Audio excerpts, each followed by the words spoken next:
Et ce soir, première réaction en direct sur ce plateau de l'un des vainqueurs de la soirée. On va voir s'il le dit comme ça, lui également, le patron du Parti socialiste, Olivier Faure, qui va faire son entrée sur ce plateau. Allez-y, Olivier Faure, on vous laisse le temps de vous installer. Vous serez interrogé ce soir par Julie Hamet, par Marie Chantrey et par moi-même. Soyez le bienvenu. Bonsoir. Bonsoir. Le sourire ce soir ? Le sourire, oui, parce que... Le sourire raisonnable, visiblement. Oui, raisonnable, parce que c'est d'abord... c'est un moment important, un moment difficile aussi. Je comprends qu'il y ait des gens qui aient hésité, et ils étaient nombreux. Et puis, en même temps, une satisfaction pour les Français. Parce que ce projet, s'il n'avait pas été adopté, nous entrions dans une crise, et avec, au fond, le retour de tout ce que nous avons cherché à retirer de ce projet pendant le mois et demi pendant lequel nous avons négocié. Et nous-mêmes, nous avons évolué. Au départ, nous étions très hostiles à ce projet. Et puis, parce que les concessions ont été faites, parce qu'il y a eu des bougées importantes du gouvernement, on a parlé beaucoup de la suspension de la réforme des retraites, mais ce qui touche tout le monde, c'était les pensions de retraite, les prestations sociales, la hausse, enfin le doublement des franchises médicales. C'était toute une série de sujets qui allaient impacter directement l'accès aux soins des Français et même leur retraite également, leur pouvoir d'achat. Et donc, c'était important de pouvoir aboutir. Et donc, il a fallu convaincre les députés, y compris hors de votre camp. Vous avez essayé de convaincre aussi des députés LR de voter pour. Vous avez réussi peut-être ce soir. Ils sont 18 à avoir voté pour. J'ai vu en fait qu'il y avait un journaliste qui avait évoqué le fait que j'avais parlé à un député LR dans un couloir, en lui disant non pas de voter comme je l'ai lu pour Sébastien Lecornu, c'était pas le sujet. Enfin ceux qui sont dans l'opposition y restent, et ceux qui étaient dans la majorité, je sais pas très bien où ils sont. Mais enfin en tout cas, la réalité c'est que j'ai cherché à convaincre mes collègues, parce que ce soir c'est d'abord une victoire du Parlement. Donc vous avez cherché à convaincre des députés LR aussi. Mais j'ai cherché à convaincre des gens de toute formation politique, plutôt à gauche. Mais vous démentez que l'argument, c'était pour aider Sébastien Lecornu. C'est pas pour... Mais pourquoi voulez-vous que j'aide Sébastien Lecornu ? Je suis de gauche, il est de droite. Mais ce soir, c'est une victoire d'abord du Parlement lui-même. Parce que imaginez que après un mois et demi, on dise aux Françaises et aux Français, écoutez, on a négocié, on a obtenu des choses, mais à la fin, on n'en veut pas. Quel constat tirerait-il ?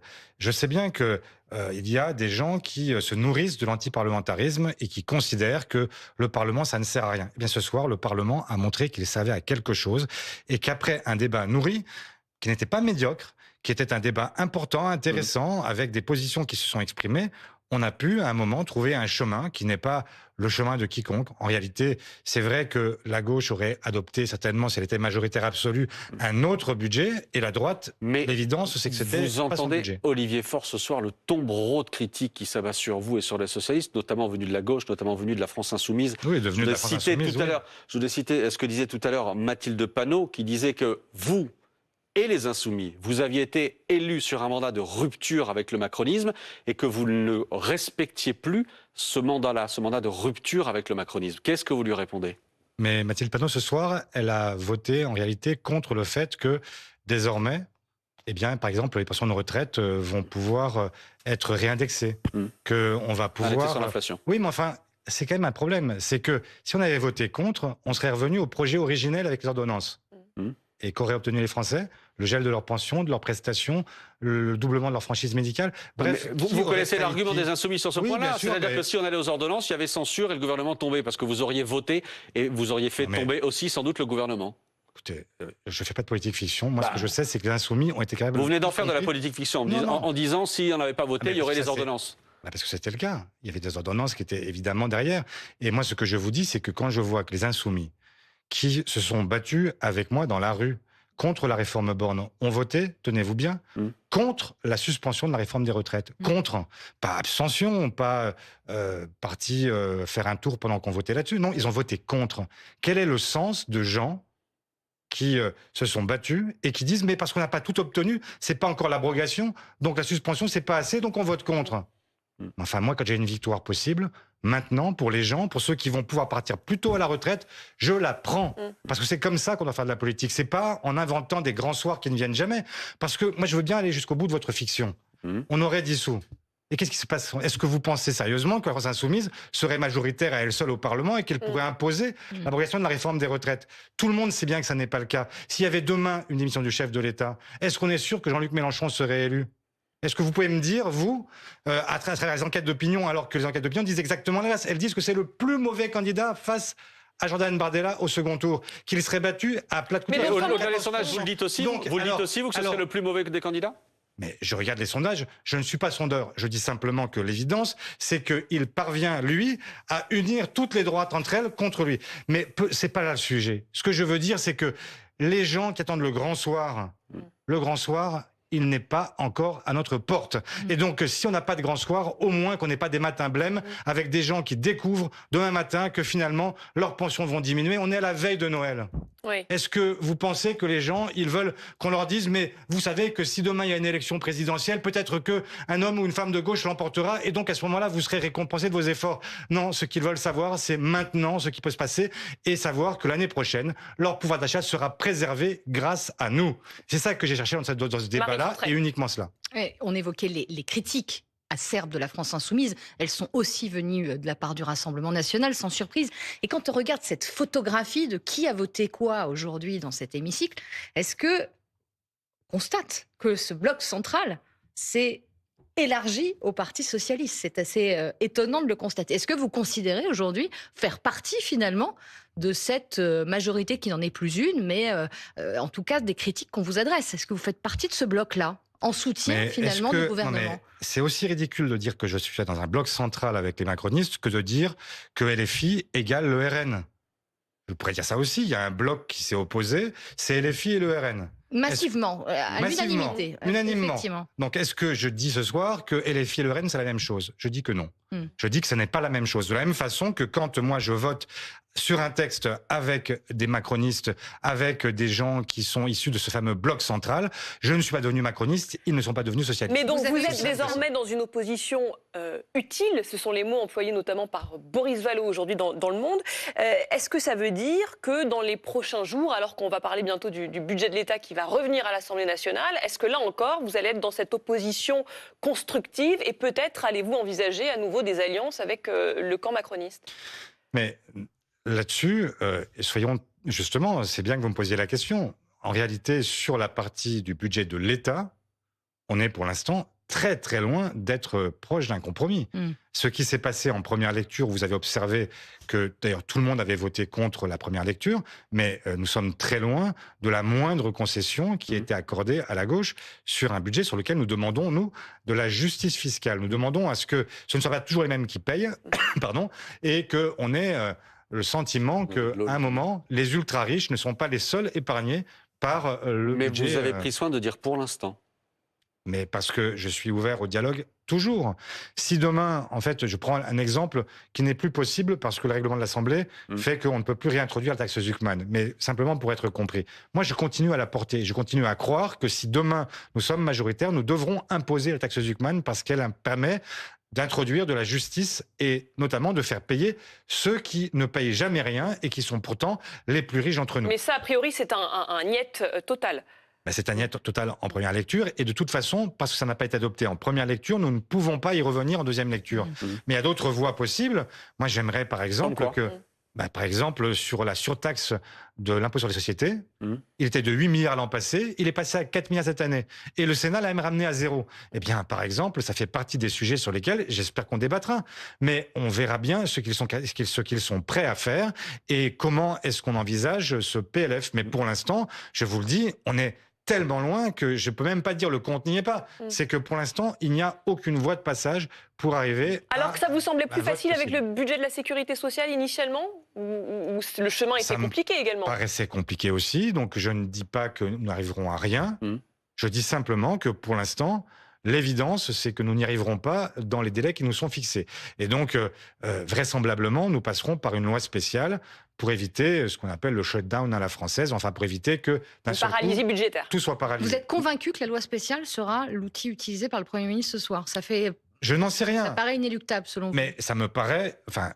Je vous dis à partir de ce que je connais et de ce que je comprends de ce que sont prêts à faire ces gens qui appartiennent au bloc central. Les délais sont trop courts, en fait, c'est ça. Les délais sont courts et surtout, je vois l'opposition très nette de à toute forme de justice fiscale par les LR, par Horizon, par Ensemble pour la République, par le MoDem. Et donc, je ne vois pas très bien comment on y parviendrait. Si demain, ils sont prêts à réinstaller des outils qui sont ceux de la justice fiscale, par exemple, en faisant un ISF qui rapporte vraiment de l'argent, s'ils sont prêts à revenir sur la taxe IS, s'ils sont prêts à abandonner la fin de la CVAE, s'ils sont prêts, il y a toute une série de sujets sur lesquels on peut discuter. Ils seront prêts si vous êtes prêts en contrepartie à faire des économies. Qui nous disent lesquels, parce que c'est toujours pareil. En fait, ils veulent des économies, mais sur qui et sur quoi? Moi, je suis prêt à ce que, sur le projet de loi de financement de la sécurité sociale, par exemple, pour revenir au PLFSS, on aurait pu faire des économies nombreuses. Vous avez aujourd'hui 80 milliards d'exonérations de cotisations sociales qui sont distribuées aux entreprises chaque année. On aurait très bien pu en reprendre une partie. Toutes ne sont pas inutiles.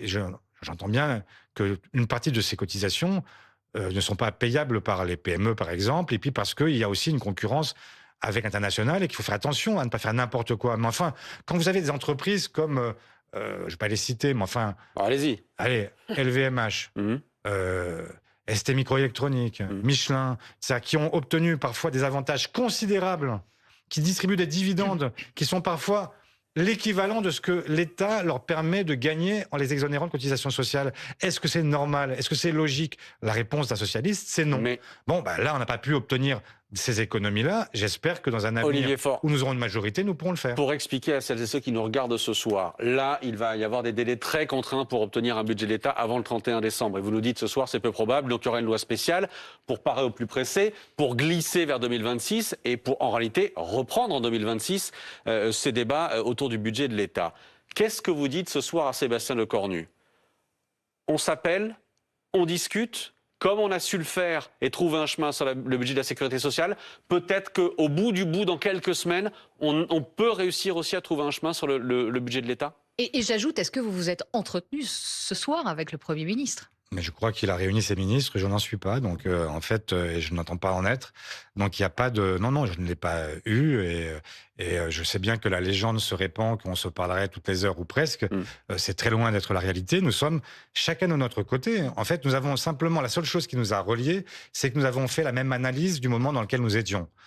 Il n'y a pas de majorité, le Parlement doit reprendre ses droits, chacun doit être responsable, et donc l'absence de 49.3 oblige chacun à prendre sa responsabilité. Y compris sur le budget de l'État. Donc on peut aussi s'entendre, vous pouvez aussi vous entendre au fin des fins sur le budget de l'État. Et c'est la première fois depuis que la Constitution de la 5e existe. Je suis parlementaire depuis plus de 10 ans.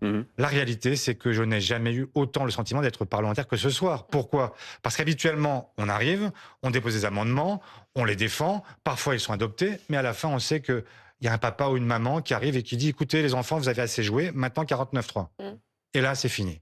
Et donc, cette fois-ci, il n'y avait pas de 49.3. Nous savions que chaque vote comptait, qu'à chaque moment, nous avons pu obtenir des gains, parfois des pertes aussi. Une précision. Le fait, pas seulement de mon groupe, de tous les groupes parlementaires. Vous dites qu'il y a des gains sur le pouvoir d'achat. Il y a aussi des pertes pour le pouvoir d'achat. Le milliard d'euros qui va être réclamé avec ce budget de la Sécu aux mutuelles, ce sont les Français qui vont le payer. Ça, c'est une perte pour leur pouvoir d'achat, on est d'accord? Non, vous savez très bien pourquoi. Parce que les tarifs des mutuelles ont été fixés au mois de juin. Et donc, qu'ils avaient déjà anticipé cette augmentation et qu'ils avaient déjà augmenté les tarifs. Donc vous pensez que ce milliard, ils ne le récupéreront jamais? Ils n'avaient pas prévu de baisser leurs tarifs après le vote du PLFSS. Donc, la réalité, c'est que cette hausse-là avait déjà été anticipée par les mutuelles et que désormais, en fait, je ne vois pas pourquoi ils devraient que vous ne voyez pas pourquoi, très bien, mais à partir du moment où ce soir on leur dit il y a 1 milliard en plus l'an prochain, rien ne les empêche l'an prochain de dire attendez, ce milliard va falloir le récupérer sur tel et tel contrat. Mais rien n'empêche jamais personne. Simplement, en fait, la réalité, c'est quand même qu'ils ont aussi des cotisants qui vont aussi leur dire leur fait.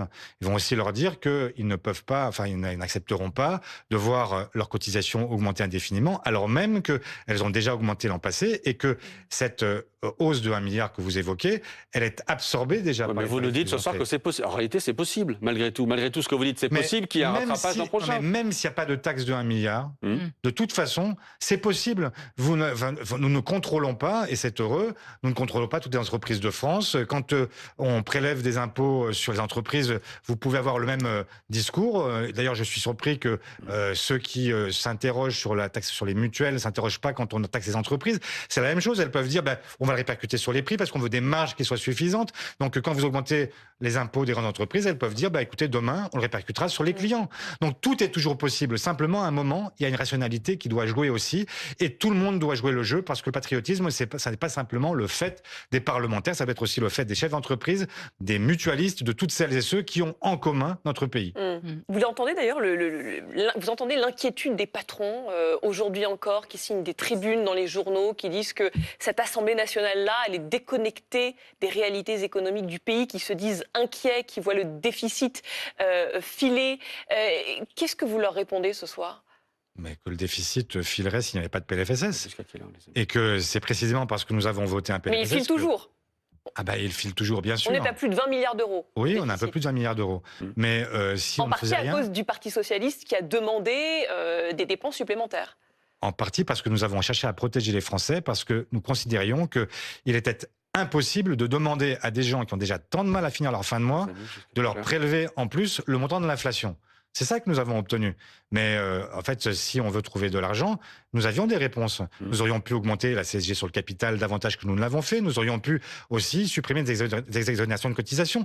J'entends ces chefs d'entreprise qui nous disent « Ah, ça va pas ». Mais enfin, que sont-ils prêts à faire eux ?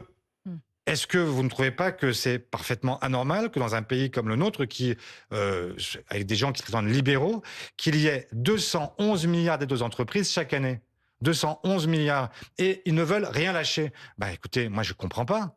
Et donc, s'ils veulent trouver des économies, j'ai une liste à leur proposer. Olivier Faure, entre vous et Boris Vallaud, il y a encore quelques semaines, vous agitiez un jour sur deux la menace de la censure.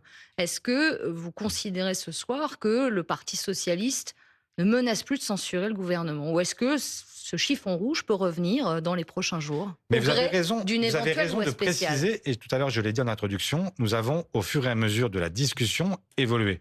Pourquoi ? Parce qu'au démarrage, quand on ne voit rien venir, quand on pense qu'il n'y a aucun accord possible, évidemment que nous considérons qu'il n'y a aucune raison d'aider ce gouvernement.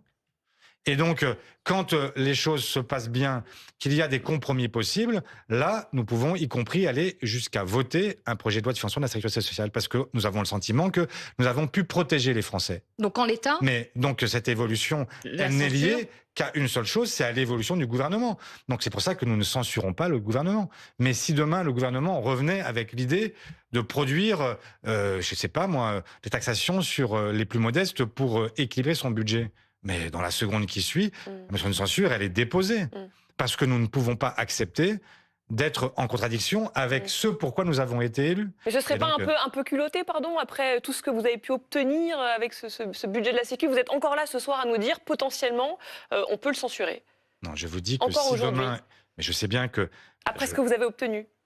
Je sais bien que l'intention du Premier ministre n'est pas de venir demain nous prendre en ciseaux et venir proposer au Parlement un projet de budget qui serait en contradiction complète avec ce que nous portons. Et donc, pour l'instant, ce que je dis, c'est que pour que nous allions jusqu'à l'abstention sur le projet de loi de finances, ça supposerait qu'il y ait des concessions puissantes et qu'ils permettent de la justice fiscale, là aujourd'hui où il n'y en a pas. Et donc, pour l'instant, le compte, effectivement, n'y est pas. Est-ce que le vote de ce soir, c'est un clou de plus sur le cercueil de l'alliance entre les socialistes et les insoumis ?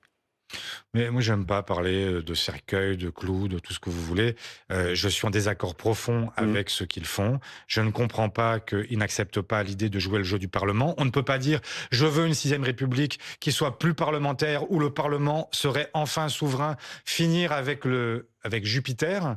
Et puis, quand on n'a pas de 49.3, quand on a enfin un Parlement souverain, dire « je veux rien négocier avec personne ». En gros, les municipales, c'est foutu. Les municipales, ils n'ont même pas, mais rendez-vous compte, Maxime Switek, qu'ils n'ont même pas été négociés avec le Premier ministre à aucun moment. Ils ont considéré qu'il n'y avait pas de discussion possible. Mais comment voulez-vous ensuite expliquer que vous voulez demain un Parlement souverain, un Parlement qui soit celui qui permettrait d'entrer dans un régime parlementaire et en finir avec le présidentialisme à la française? Il y a quelques mois encore, alors il y a quelques mois encore, vous signez une alliance avec ce même groupe, avec la France Insoumise. Là, Je ne maintenant, regrette pas. vous êtes là à nous dire ils sont des irresponsables, vous ne comprenez pas leur jusqu'au-boutisme. Qu'est-ce qui s'est passé entre-temps, l'espace de quelques mois? Comment vous analysez le comportement de vos ex-alliés, on peut dire ça comme ça maintenant? Qu'est-ce qui s'est de passé? la Il s'est France passé insoumise. quelque chose de malheureusement assez simple et une maladie assez répandue, qui est la présidentielle. Avec des gens qui sont obsédés par la présidentielle. Il n'y a que ça qui compte. Donc, alors même que c'est le parti qui nous expliquait que le président tout-puissant, c'était l'horreur et qu'il fallait s'en écarter au plus vite, désormais, plutôt que de passer par le Parlement, il n'y a plus qu'une élection qui compte, c'est la présidentielle, la présidentielle, la présidentielle. Il faut que Macron démissionne, il faut qu'on l'ait tout de suite. Imaginez que si Macron démissionne ce soir, dans 35 jours, vous avez le premier tour de l'élection présidentielle. Dans 35 jours, on vote. Moi, ce que je dis à toutes celles et ceux qui aujourd'hui espèrent avec la gauche, dans 35 jours, est-ce que quelqu'un est sûr que nous n'aurons pas commis le pire en mettant le pied à l'étrier à Jordan Bardella? Eh bien, moi, je crois que nous avons plutôt intérêt à faire en sorte de réfléchir à deux fois, de faire en sorte que le Parlement retrouve ses droits, que le Parlement soit souverain, que le Parlement soit enfin respecté, ce qui est ce soir et ce qui me plaît. Olivier Faure, on a pu lire dans la presse ces derniers jours que vous étiez d'une certaine manière chafouin de voir que ce que vous faisiez, les efforts que vous faisiez comme patron du Parti Socialiste pour obtenir ce budget, pour qu'il y ait un compromis à l'Assemblée, ne se traduisent pas dans les sondages en votre faveur, notamment dans les sondages d'intention de Non, vote jamais été chafouin. pour 2027. Qu'est-ce que vous dites ce soir? Enfin, c'est une victoire pour moi et on aurait pu pas du écrire tout. ici Faure, première victoire? Non, pas du tout. C'est pas ma victoire. Franchement, cette victoire, c'est celle de toutes celles et ceux qui croient au Parlement. Et moi, je crois au Parlement. Je suis un parlementariste convaincu. Et donc, ce soir, je n'ai jamais tiré... Pas chafouin. Mais pas chafouin du tout. J'ai dit, parce que la question m'a été posée, de dire, mais ça vous profite pas dans les sondages? Ben oui, ça me profite pas dans les sondages. Et alors? C'est pas mon problème. Mon problème, c'est un moment d'être juste et de pouvoir me regarder dans un miroir et me dire que ce que j'ai fait était utile à mon pays et aux gens quand j'entends protéger. Et c'est ça qui me motive chaque matin. Pourquoi je me lève? Pourquoi je me dis chaque jour, allez, on y repart, on se bat, etc. Parce que je crois, j'ai des convictions. Je suis pas simplement mu par l'idée que demain pourrait me porter je ne sais vers quel destin. On verra bien, c'est pas le sujet. Marie on verra. Chantrey. Vous parliez du virus de la présidentielle dont LFI serait obsédé. Certains pourraient vous rétorquer que vous êtes atteint par le virus de la trouille d'une éventuelle dissolution. C'est aussi ça peut-être J'ai pas la trouille. la clé. Vous n'avez pas la trouille. Non. C'est certain, et ça revient en boucle chez vos adversaires au Rassemblement national. Marine Le Pen encore ce matin dit, je la réclame cette dissolution, mais certains décrivent aussi que dans le bloc central et au Parti socialiste, vous auriez beaucoup à perdre d'une élection anticipée nouvelle. C'est faux. Vous n'avez pas Mais du tout vous avez vu peur d'un retour les aux urnes. sondages, tous les sondages qui sont sortis sur les législatives montraient au contraire que nous sommes en forte progression. Et donc, il n'y a aucune crainte de notre part. Ils disent pas tous la même chose, les sondages. Et même, non, on ne parle pas des mêmes. Je parle des sondages sur les législatives. Et donc, ce que je dis, c'est que tous ces sondages-là montraient que nous avions plutôt à gagner à une dissolution qu'à perdre. Mais nous n'avons pas fait un choix qui était un choix partisan, un choix qui revenait à nous servir, mais à servir les Françaises et les Français.